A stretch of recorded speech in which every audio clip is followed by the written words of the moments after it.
This is the Book Nook Garden House Kit. It's a DIY kit to create this adorable little book nook that it looks like a garden house. And it also has lights.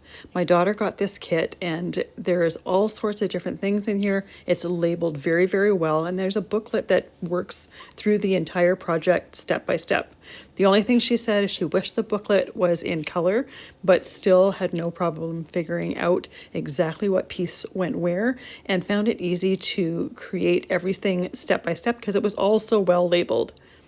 Everything that was needed to assemble it came within the kit, including the glue. The only thing that didn't come in the kit was the batteries to operate the lights.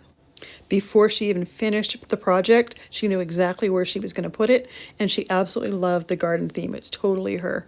The finished size is just under 10 inches, and here it is before it's lit up. There's so much detail to this piece, it's absolutely incredible. She already knows exactly which one she wants to do next. She loved the entire process. Here it is lit up. Look how adorable that is, and there's everywhere you look, you see something new.